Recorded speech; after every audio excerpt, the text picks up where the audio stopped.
Caitlin Clark has landed herself a new, very high-profile position, and I've been wondering when this was going to happen. I knew at some point, somewhere, with some miscellaneous media outlet, Caitlin Clark would get a gig, and now we know where that gig's going to be, when that gig's going to be, and who that gig's going to be for. Caitlin Clark just made a move that most people did not see coming. Not on ESPN, not on Turner, but on NBC Sports, on their flagship basketball program. And the timing of this announcement tells you everything you need to know about where the real leverage sits in women's basketball right now. Because while the WNBA Players Association is openly talking about a possible 2026 season shutdown over CBA negotiations, the league's biggest star just locked in a deal that keeps her front and center with zero break in visibility or momentum. You know, I don't know how much. There's no CBA right now. And this, of course, would run through, let's see, at least May, in theory. I don't know. We don't have any dates that stretch that far yet. I still think they're going to get the CBA done, folks. Now, we don't even have a finalized CBA yet.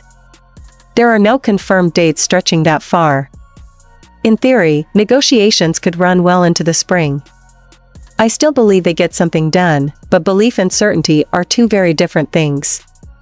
February 1st is when Caitlin Clark officially debuts as an NBC analyst, right before Lakers vs. Knicks tips off at Madison Square Garden. That is, if there is a new CBA agreed upon.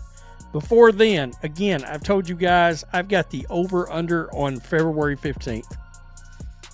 I just have a feeling. That's just my gut feeling that when push comes to shove, again, I believe a lot of players.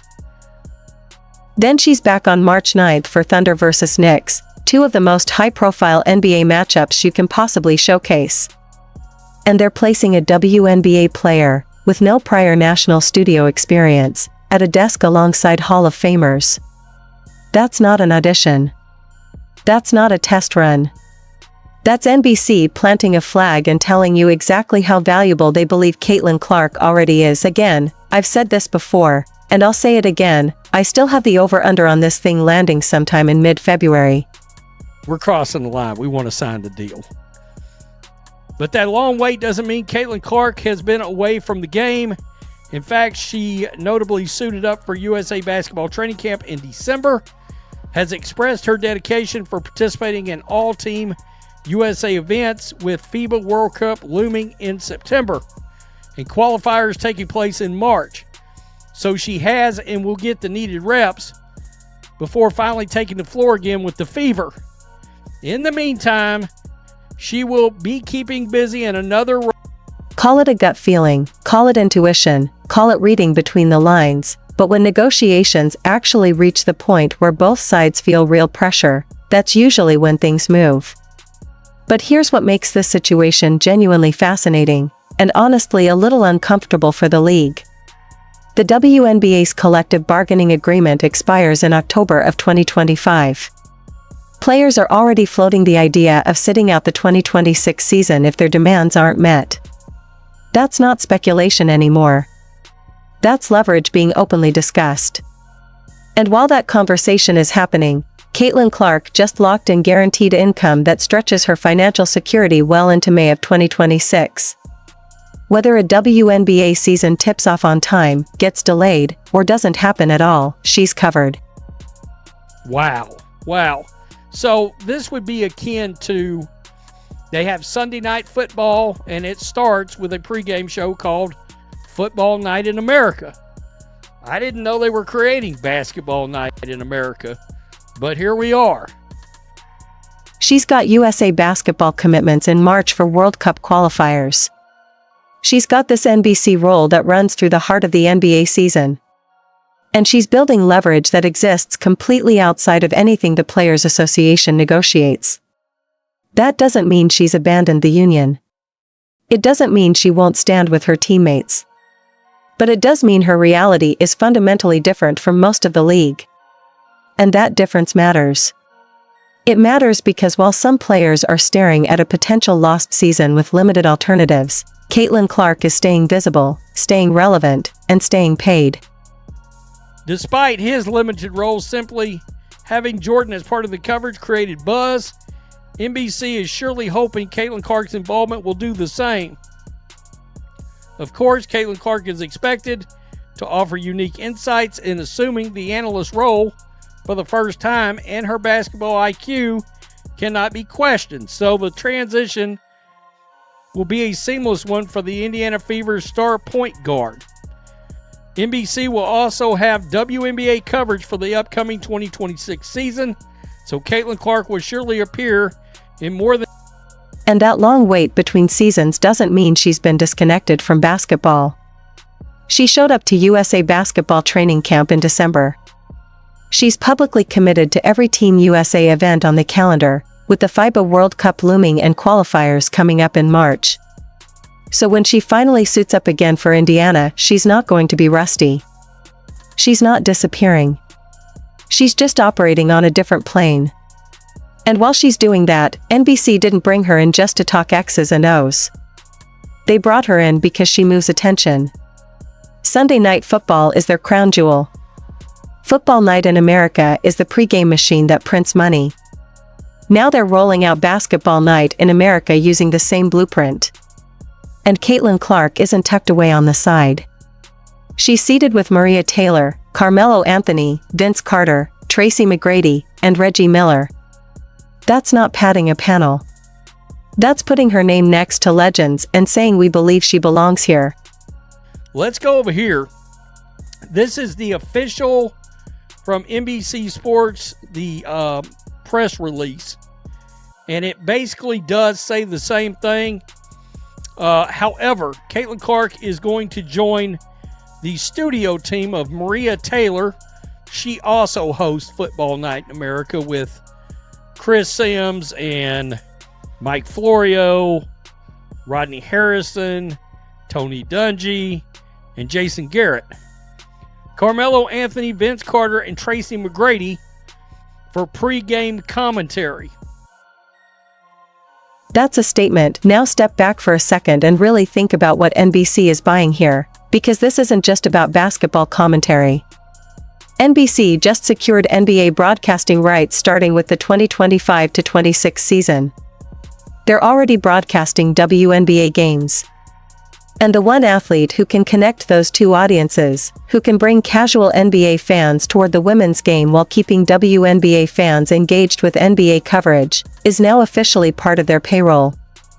This isn't about Caitlin Clark's basketball IQ, although that's obviously elite. This is about her ability to make people care. When NBC brought Michael Jordan into their coverage years ago, his role was limited. He didn't break down film or dive into analytics. He existed as a symbol. And even that symbolic presence created buzz. So, that's very interesting. By the way, you can watch these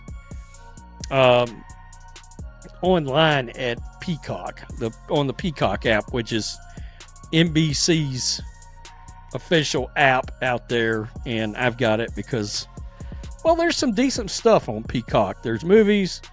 There's a couple of old series I watch on there, and WWE Saturday Night Main Event is on there.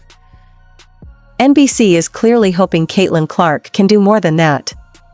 She's expected to offer real insight, to actually analyze the game, and to do it while she's still an active professional player.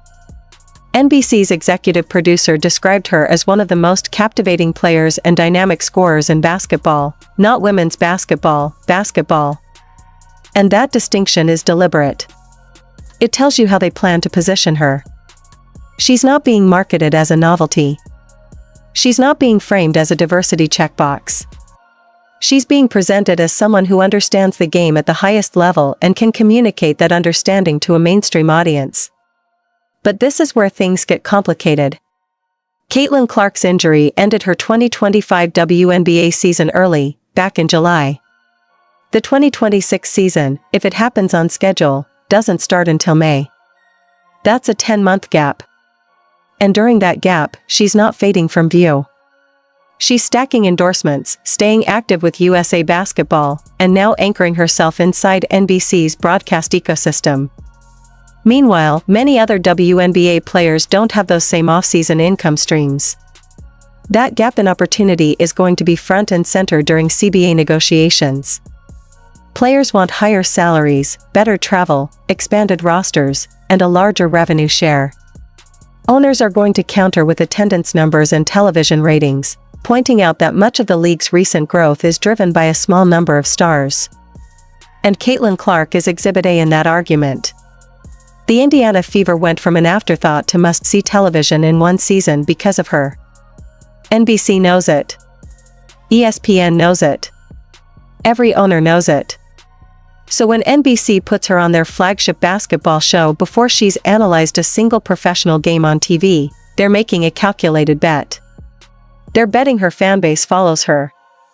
They're betting her credibility transfers. And they're betting advertisers care. And honestly, that's a smart bet. Now let's talk about what this means inside the CBA fight, because this is where the tension really lives. The WNBA Players Association needs unity to apply pressure. They need shared sacrifice.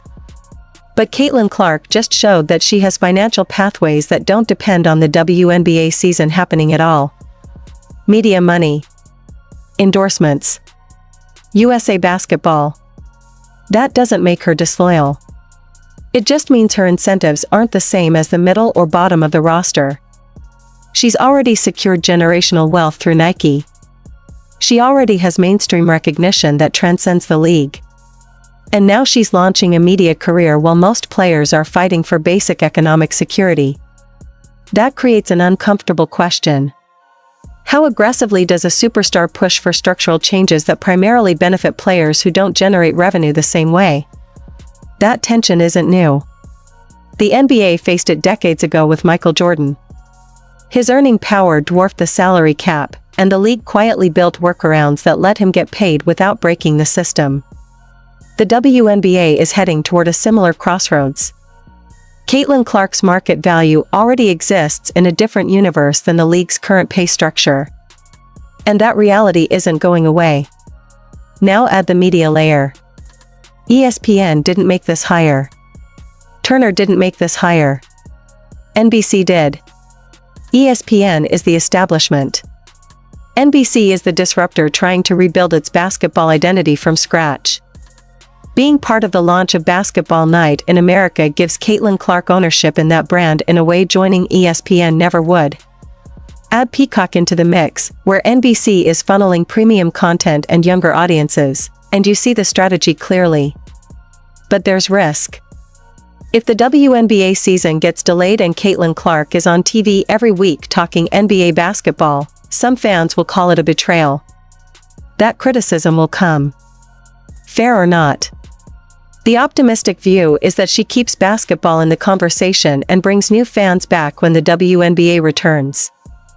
The pessimistic view is that she becomes an NBA analyst who used to play in the WNBA. NBC is betting on the optimistic version. And the February 1st debut is the test. Madison Square Garden. Lakers. Knicks. The spotlight doesn't get brighter.